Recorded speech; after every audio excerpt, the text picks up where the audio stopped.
बिस्मिल्लाहिर्रहमानिर्रहीम। Dear students, आज हम पढ़ेंगे इफेक्टिव टीचिंग। इफेक्टिव टीचिंग को अगर देखा जाए तो इफेक्टिव टीचिंग का मतलब ये है कि मौसर तदरीस, ऐसी टीचिंग जिसमें उसके जो ऑब्जेक्टिव्स हैं उनको बआसानी अचीव किया जा सके। जिस मकसद के लिए टीचिंग की जा रही हो वो मकसद बआसानी हासिल किए जा सकें, जिसमें स्टूडेंट्स और टीचर के रिलेशन अच्छे हों और लर्निंग बेहतर अंदाज में हो, टीचिंग बेहतर अंदाज में हो। इसको अगर मैं आसान अल्फाज में एक्सप्लेन करूं तो वो ये है कि ऐसी टीचिंग जिसमें टीचिंग लर्निंग प्रोसेस एक स्मूथली तरीके से वो रन करे, उसको हम कहेंगे इफेक्टिव टीचिंग। इफेक्टिव टीचिंग की एक डेफिनेशन मैंने यहाँ नोट की डॉक्टर कैथी मैकनाइट की। इनके मुताबिक effective teaching involves a relationship in order for students to focus their cognitive resources on learning, they have to feel safe and supported। इसमें teacher का काम ये है कि टीचर स्टूडेंट्स के साथ उसके रिलेशन इस तरह के हों ताकि टीचिंग लर्निंग प्रोसेस को इम्प्रूव किया जा सके। और टीचर वो क्या करे, टीचर स्टूडेंट्स की कॉग्निटिव और जो मेंटल उनके रिसोर्सेज हैं उनको बाहर लाने की कोशिश करे ताकि स्टूडेंट्स अपने आप को सेफ एंड सपोर्टेड फील करें। ये टीचिंग लर्निंग की डेफिनेशन डॉक्टर कैथी मैकनाइट की थी। आज हम इस टॉपिक में हम क्या क्या डिस्कस करेंगे। हम सबसे पहले डिस्कस करेंगे कि एस्पेक्ट्स क्या है इफेक्टिव टीचिंग की, और उसके बाद अप्रोचेस कौन सी हैं, फिर हम फैक्टर्स देखेंगे इसके फैक्टर्स कौन से हैं, और लास्ट में हम देखेंगे कि इसकी खसूसियात कौन कौन सी हैं, कैरेक्टरिस्टिक्स ऑफ इफेक्टिव टीचिंग क्या है। अब हम देखते हैं aspects of effective teaching. Aspects, teacher class में आते ही ये बताए कि आज हमारे ऑब्जेक्टिव्स कौन से हैं, हमारे पढ़ने का मकसद क्या है, हमारा टॉपिक क्या है, वो क्लियरली मेंशन कर दे क्लास में आते ही। स्टूडेंट्स की जो लर्निंग की प्यास है उसको बुझाए ताकि वो इजीली क्वेश्चन आंसर कर सकें। उसमें क्या क्या हो, उसमें यह है कि इफेक्टिवली मैनेजिंग क्लास को बड़े अच्छे अंदाज में मैनेज करे, उसको कंट्रोल करे, उसमें हर तरह से वो उसकी मैनेजिंग, उसमें सीटिंग अरेंजमेंट्स, उसमें जो तमाम चीज़ें हैं स्टूडेंट्स की उसके ऊपर वो नज़र रखे।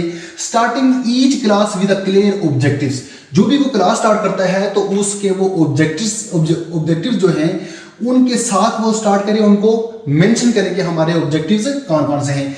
Engaging students with question and answer, students को क्वेश्चन और आंसर के जरिए उसको इंगेज करे। Diagnosing common students error, students की जो छोटी छोटी मिस्टेक्स हैं, छोटे छोटे एरर्स हैं, उनको वो डायग्नोज करे, उनमें वो उसको मैयर करे, उनको असेस करे, वो मुख्तलिफ तरीके से उनको जज करे। उसके बाद systematically measure and observe the students को एक जो स्टैंडर्ड्स हैं उसके मुताबिक वो क्या करे, उनकी मेजरमेंट करे, उनकी वो डेली असेसमेंट करे, उसकी एवल्यूशन करे।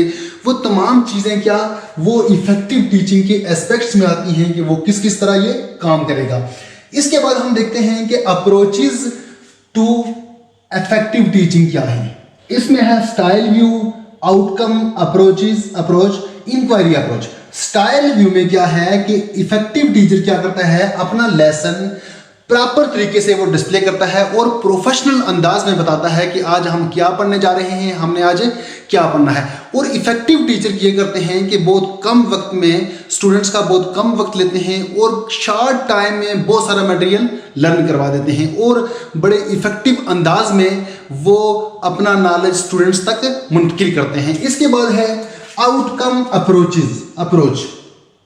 इसमें स्टूडेंट्स की अप्रोच को देखा जाता है, स्टूडेंट्स की अचीवमेंट को देखा जाता है कि स्टूडेंट्स की अगर अच्छे रिजल्ट आते हैं तो टीचर को कहा जाता है कि ये टीचर इफेक्टिव टीचर था, इफेक्टिव टीचिंग हुई इस क्लास में। और इसके बाद अगर किसी एक क्लास के टीचर को दूसरी क्लास के टीचर से अगर कंपेयर किया जाए तो उसके रिजल्ट देखे जाते हैं। जब उसके रिजल्ट्स देखे जाते हैं और बताया जाता है कि इस क्लास का जो रिजल्ट है वो बहुत अच्छा आया है, फलां क्लास का रिजल्ट ठीक नहीं आया, तो फिर कहा जाता है कि इस क्लास में जो टीचिंग थी वो इफेक्टिव टीचिंग हुई और फलां क्लास में टीचिंग इफेक्टिव नहीं हुई। इसी तरह टीचर को भी कहा जाता है कि इस क्लास का टीचर इफेक्टिव टीचर था और फलां क्लास का टीचर इफेक्टिव टीचर नहीं था। क्यों कि जो आउटकम है, स्टूडेंट्स की जो अचीवमेंट है उसको देख के ये बताया जाता है कि इफेक्टिव टीचिंग है या नहीं है। इसके बाद है इंक्वायरी अप्रोच। इंक्वायरी अप्रोच में टीचर के एक्शन और स्टूडेंट्स की लर्निंग को देख के चेक किया जाता है कि टीचिंग है वो इफेक्टिव हुई या फिर नहीं हुई। जितने भी टीचर के एक्शंस हैं, स्टूडेंट्स की लर्निंग है वो बेस करती है, वो किस पे बेस करती है? स्टूडेंट्स की लर्निंग बेस करती है टीचर के एक्शन और टीचर की टीचिंग पे बेस करती है। जितना स्टूडेंट्स प्रॉपर तरीके से पढ़ाएगा, जितना टीचर अच्छे तरीके से अच्छे वो एक्शंस के थ्रू पढ़ाएगा, डिमॉन्स्ट्रेशन मेथड इसमें आता है, बहुत सारे मेथड यूज करेगा, तो बच्चों की स्टूडेंट्स की जो लर्निंग है वो इम्प्रूव होगी। आपने देखा होगा कि मुख्तलिफ जो बच्चे हैं वो हर बच्चा एक स्टाइल से नहीं पढ़ता। बाद बच्चे कोई स्टोरी रिलेट करने के बाद उनको समझ आती है, बाद बच्चों को कोई दूसरा मेथड लगाने के बाद समझ आती है। बट अगर टीचर एक ही मेथड लगाएगा, एक ही स्टाइल यूज करेगा, एक